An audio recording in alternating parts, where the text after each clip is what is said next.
militia threatens to escalate and thrust the country into violence again.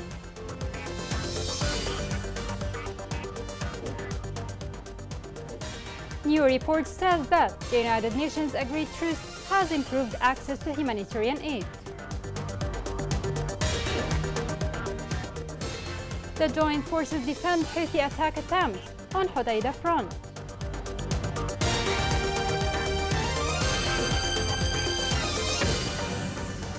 Welcome to Yemen Today TV. This is the English news with me, Injil Zazi.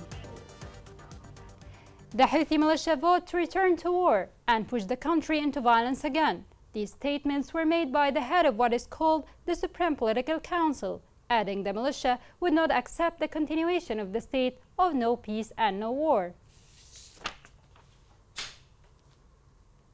A new American report revealed that the UN agreed truce, which expired last October, has significantly improved access to the humanitarian aid. Yet, as the truce was not extended due to the Houthi rejection, there are now real concerns over the deterioration of the humanitarian situation in the country. This report has more details. The war in Yemen, which began in 2014, resulted in the world's worst humanitarian crisis. About 23.4 million people are in urgent need of humanitarian assistance. The conflict in Yemen led to the injury and killing of about 377,000 individuals from the widespread use of IEDs, landmines, and brutal shelling. However, in April 2022, the UN announced a 2-month ceasefire between the Houthi rebels and the government. The truce resulted in a significant decrease in violence and casualties, as well as increased economic opportunities and improved access to humanitarian aid. Unfortunately, the truce expired in October after both parties rejected an extension and expansion proposal. The failure to renew it put the country back in the non-ending cycle of violence, leaving millions of people vulnerable to starvation and death. The 6-month truce gave Yemenis a moment of relief from all the Houthi military operations. In addition, the truce resulted in the opening of Sana'a airport, which made it easier for humanitarian NGOs to import resources, reaching IDPs and people that need it most. At the same time, these organizations still faced some challenges due to increased violence against humanitarian staff. This still doesn't mean that there weren't any casualties during the truce period, as the parties did not cease completely. Yet, there was a significant reduction in violence, which led to a decline in displacement and a 60% decrease in civilian casualties. The truce did have some benefits, but it wasn't evenly spread among everyone in the country. Millions of civilians are now in danger of renewed fighting, as well as airstrikes, ground shelling, and missile attacks. Approximately 40% of Yemenis are currently food insecure. The escalation of economic competition among warring parties, as well as the worsening drought conditions caused by climate change, exacerbate this vulnerability. Humanitarian actors like Shelter Cluster estimate that about 54,000 displaced people and families need urgent support and shelter against the cold weather of winter. Also, Humanitarian Response Plan 2022, which sought $4.3 billion to assist 17.9 million Yemenis, was only 55.5% funded. According to UN OCHA, the lack of commitment from donors will lead to the starvation of millions of people. Humanitarian aid workers in Yemen continue to face constant challenges in reaching the people in need due to Houthis' interference in humanitarian operations and travel permit denials or delays. All these complications have forced aid organizations to limit or shut down critical funding programming. The truce did not completely halt military operations and the entry of humanitarian aid, but any step is better than no step at all. The United Nations has accused the Houthis of hindering their efforts to study food insecurity in the country. It is not the first time the UN announces such a thing. The Houthis have been repeatedly named of blocking the UN aid workers, but no measures have mentioned. This report has more on this. The United Nations Office for the Coordination of Humanitarian Affairs was unable to assess the food situation of Yemenis living under Houthi control because of the restrictions imposed by the Iran-backed group. OCHA, however, noted that its new analysis on food security showed that the number of aid beneficiaries during the last 3 months of this year increased to 4 times that estimated figure in previous outlooks. The United Nations body added that 2 Houthi-run areas are facing the threat of famine, weeks after the United Nations affirmed that the majority of the obstacles encountered by the humanitarian work teams come from Houthi authorities. OCHA stated that the phased classification of food security was updated in 125 districts in the governorates, controlled by the internationally recognized government. OCHA officials have recommended the adoption of hypothetical analysis for areas controlled by the Houthis. They pointed out that the analysis that was conducted last February in 208 districts in Houthi-run areas was not updated. Moreover, the officials revised initial assumptions from the previous analysis. These factors were not factored in during the previous analysis. United Nations analysis indicated that the number of cases estimated in the previous report suggests that approximately 2.2 million children under the age of 5 suffer from malnutrition, including 538,000 suffering from acute malnutrition. Meanwhile, the report predicted that about 1.3 million pregnant and breastfeeding women would suffer from malnutrition. In Al-Mahra governorate, 9 regions are under the threat of a crisis. 8 neighborhoods in the city of Aden will move to the crisis stage to the emergency stage.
The Minister of Foreign Affairs discussed with the Special Envoy of Sweden the situation in Yemen. They discussed many aspects in light of the Houthi militia's thwarting of efforts to achieve peace and its launch of an economic war against the Yemeni people. The joint forces defended the Houthi attack in Hodeidah. The Houthi militia tried to infiltrate in Hais, and their attempt was halted, and they sustained losses in lives and equipment.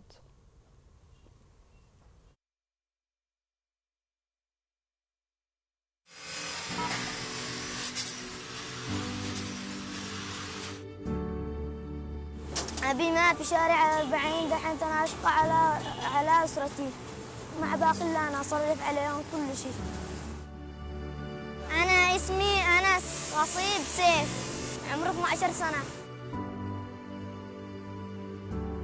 أنا أشتغل بورشة حديد من الساعة 7 للساعة 6. أحيانا أسرع، أحيانا أقص، أحيانا أرنق، أحيانا أنقش، أي حاجة أنا أعمل.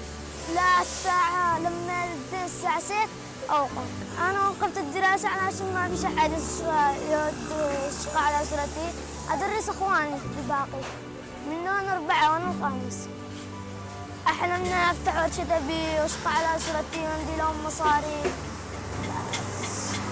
وأدرس إخوتي الآخر الجامعات وأطبخ أي شيء.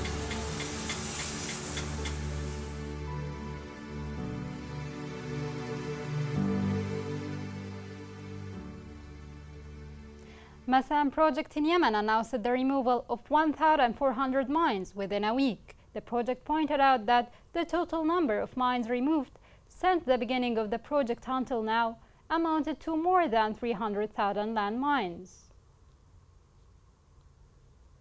An international organization announced the arrival of more than 67,000 African migrants to Yemen during the current year.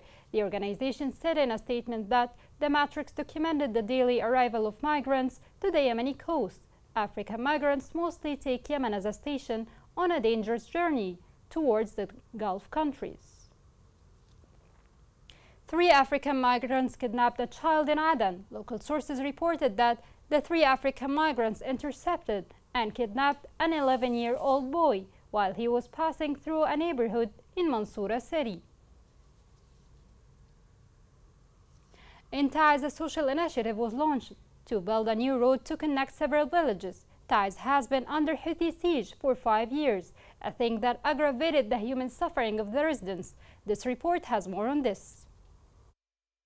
The top and foothill of Al-Marzouh and 5 hanging villages between them on the chest of Sabr mountain remain away from the hustle and bustle of life. The people of these villages live a primitive life. The narrow mountain stands are the roads they know and where they walk for long hours. The ultimate suffering has reached its climax, and establishing a road has become a dream for their lives.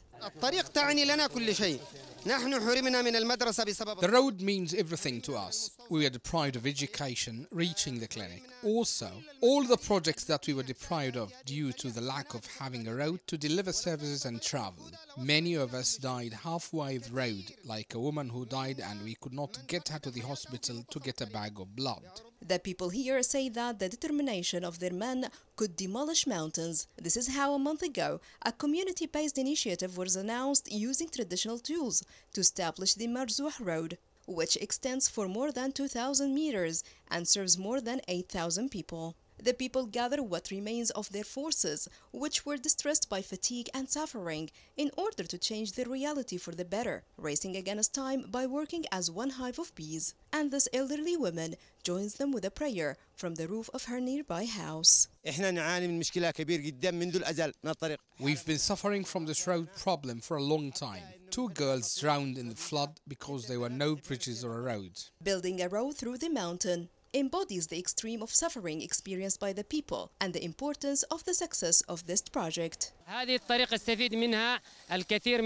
This road will make many neighboring villages benefit from. We call on the charitable organizations and the authority to pay attention and look at us with an eye of mercy. Even with the absence of the authorities, the people continue to build roads among ruin and corruption rampant in all parts of the country. On the other hand, every beginning has an end, and dreams will certainly come true with this effort and those arms that try to tame the rocks to pave the way of life and break the isolation of a number of villages.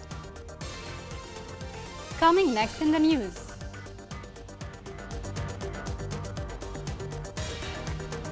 Coal workers in Taiz struggle to make a living despite war and difficult weather.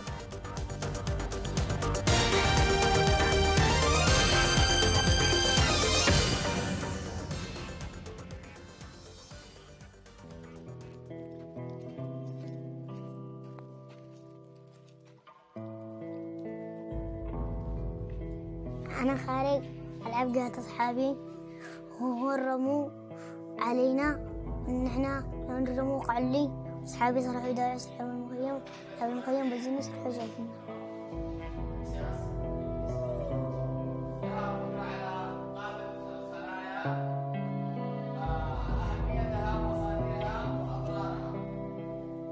صعب إن معي شي رجل ما أقدرش ألعب مع أصحابي. أبقى داخل ألعب بالليل.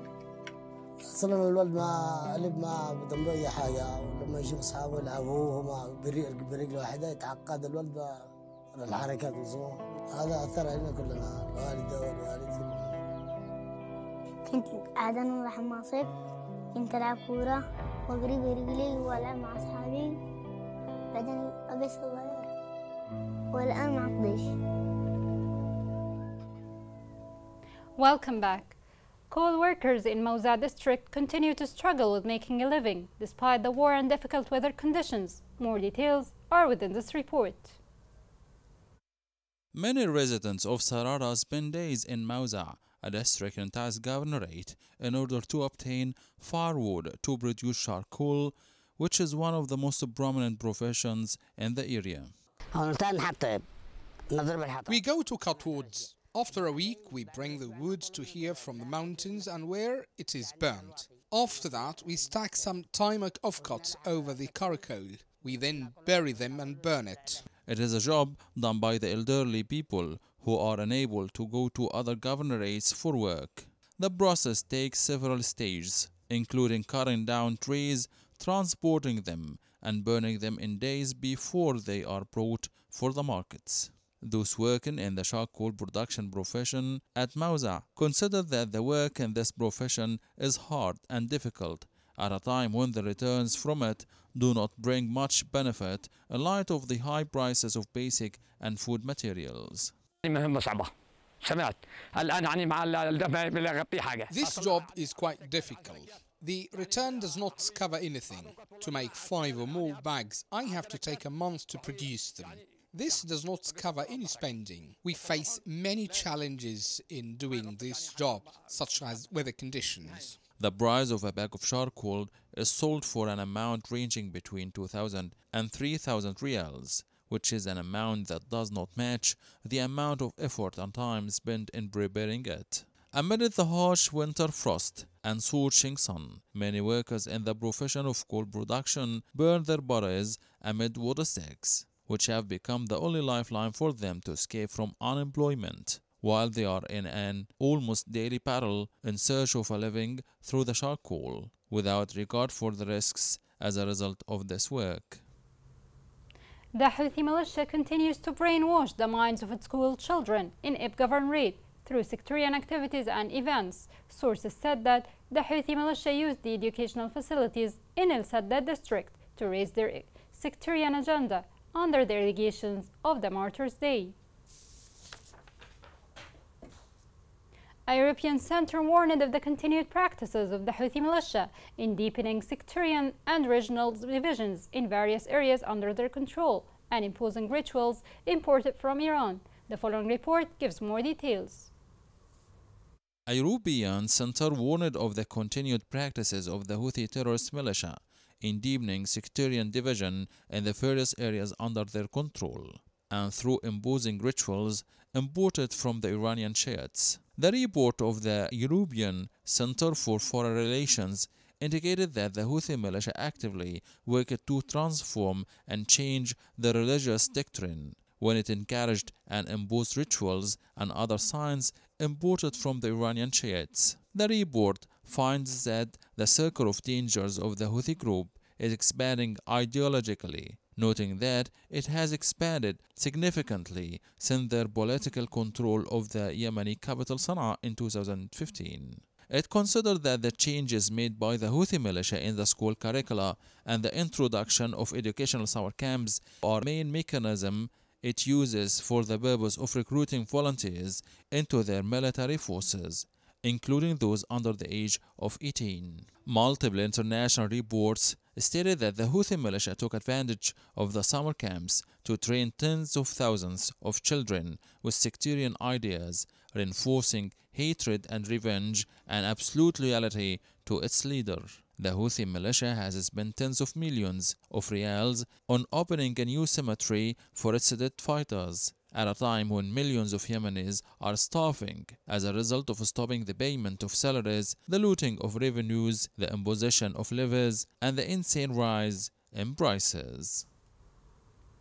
A new economic study revealed that the value of foreign investments that have left exceeded $1,519 million. In 2008, Yemen achieved the highest value of foreign investment with an average of $1.5 billion, while foreign investments in Yemen were marked by a decline until they reached $134 million in 2013.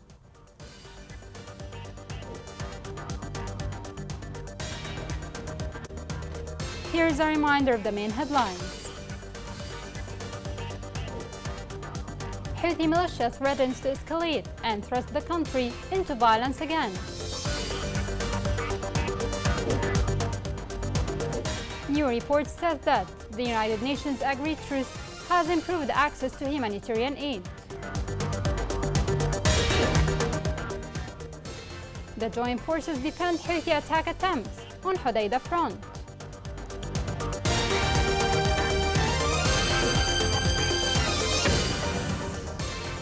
This is the end of the news. It was Angel Zazi. Thank you for watching.